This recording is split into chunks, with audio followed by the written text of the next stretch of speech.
Okay, well, first of all, thank you, welcome, and thank you to our judges for entertaining us for the next 10 minutes. I'm Brad Sinnix. I'm Talon Tallgrass. And we're all students at the Southern Alberta Institute of Technology in the geomatics program.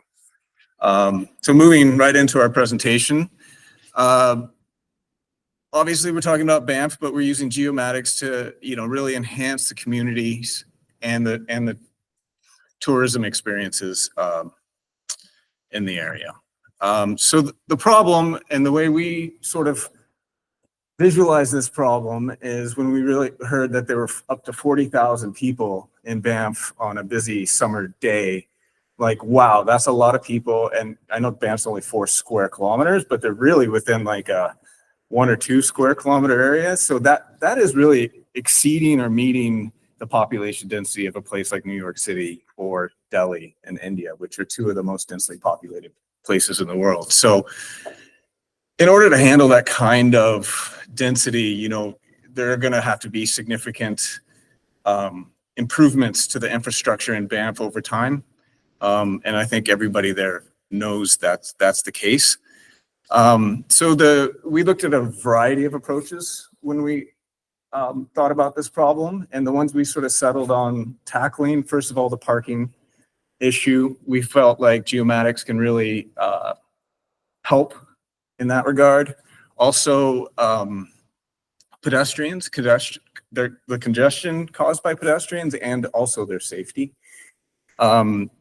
We also tried to think outside the box, and you'll see that come up later in the presentation, and also carefully weigh the trade-offs and compromises that will have to be made. So moving on to parking. So the present situation, we did a little bit of research on cities similar to Banff, and it looks like it could be up to 30% of the traffic at any given time in a place like Banff could be people just looking for a place to park their vehicle or trying to get back out. So that's a significant amount of vehicles, and if you could really streamline that, it would really help. So what if people knew the situation before they arrived? Yeah, so moving on to talk about the street parking situation currently in Banff. So if we consider the current infrastructure that they already have with the municipal vehicles that they have, what if we mounted LiDAR units on top of their municipal vehicles? These vehicles could then scan the roads that they drive normally on their day-to-day route, and the real-time analysis of the data could help us locate and identify open street parking. So our first picture here shows a point cloud of a procedure that was really similar to the concept that we're trying to communicate here. And the second photo shows sort of like a visualization of the algorithm. So we can see the bottom line there as the curb, the top line as no car, no car, no car, start car, end car, no car. Super cool. So as many municipal vehicles are already equipped with GPS sensors, we could use this and integrate it with the LiDAR data that we collect and create a geo-referenced parking database. And not only would this concept be limited to doing parking analysis, we could also scan to monitor other problems that commonly occur in municipal areas, such as road quality, like from potholes, road conditions, and traffic conditions. So in a different sort of parking idea here, we could further combat parking challenges by using photogrammetry and technology with AI to analyze more localized parking, such as lots and parkades. The more condensed parking offers an opportunity to mount cameras on existing tall structures, such as light posts, buildings, that sort of thing. And these can identify which parking spots are already empty. And we know that this already exists in a basic form, right? Count it, who goes in, who goes out. That bottom picture is from our trip to Banff there. And we just figured that by implementing more thorough data communication with drivers, the congestion from the circling around Banff to find parking could just be reduced by a lot. So moving on. So looking at the future and how we can bring all this new data as well as the existing data into an intelligent transportation ecosystem as a whole.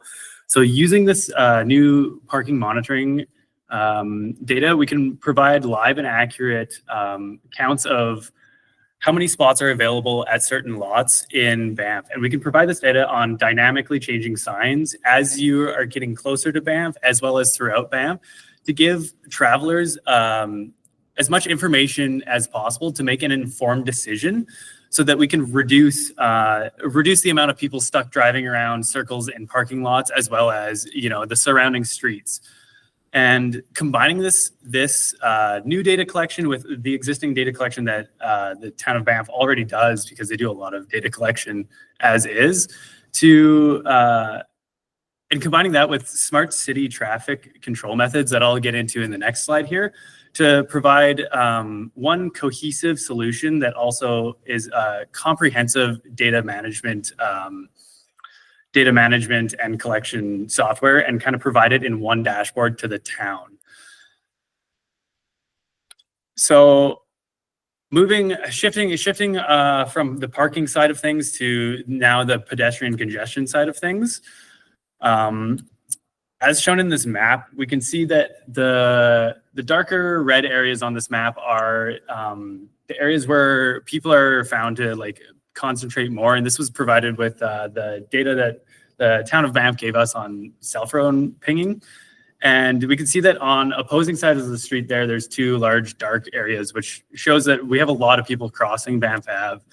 So we're talking about moving to doing signaling on the two pedestrian crosswalks that are in between the intersections there, and making these signaled crosswalks, and integrating the signaled crosswalks with traffic congestion data on new and existing traffic congestion sensors, as well as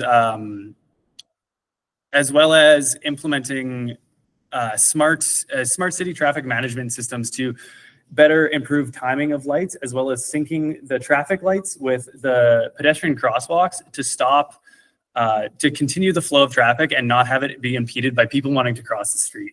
So we can keep a solid flow of traffic through Banff Ave there.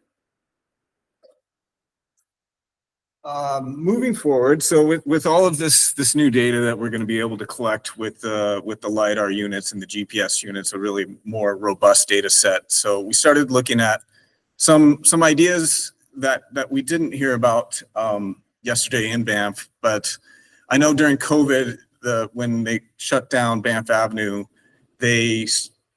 traffic went around Banff Avenue. So the idea here is to convert Lynx Avenue and Beaver Street into one-way streets. And this allows for an easier closure of Banff Avenue, whether it's seasonally or annual. It would improve traffic flow. And, you know, one of the pinch points, I've spent a lot of time in Banff myself, is the bridge down there. And a lot of people were wanting to turn left onto Buffalo Street. And that can cause a pretty big backup up the hill the other way.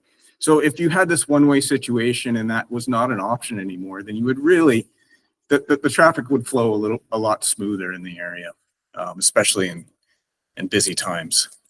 So moving beyond at the scope of geomatics specifically, one solution that we found was slime mold and slime mold studies. So slime mold studies have solved transportation efficiency problems around the world already. And I think it could be really useful here. You know, the problem that Banff faces has a lot of stakeholders involved, and we believe that removing the human factors from this problem could provide us with a solution that could provide us with new insights, and also using nature to solve a problem that's surrounded by nature, I think is pretty cool. Yeah, so just to give a quick look to the timeline here. Obviously now in 2025, we have a lot of congestion and lack of parking availability. We obviously know this is our problem. Moving on, by implementing our solution starting in 2026, we could begin by installing sensors and begin the sourcing of software and companies that would be willing to do this sort of procedure. By 2027, we begin to be able to see improved traffic flow through Banff, which would lead to happier residents and visitors. In 2028, A new vote could be held by, and to determine the closure of Banff Avenue, which could possibly do even more good to the traffic. So given the number of Banff visitors that's increasing year by year, a solution must be found quickly. And we think that building on the existing infrastructure is really important. Yeah, and just to sort of tie everything back together, right? The benefits to both the tourists and residents, there's a lot of overlap there, you know. Yeah. Yeah, for sure. So also just thank you so much for coming out. We really appreciate you guys. Yeah.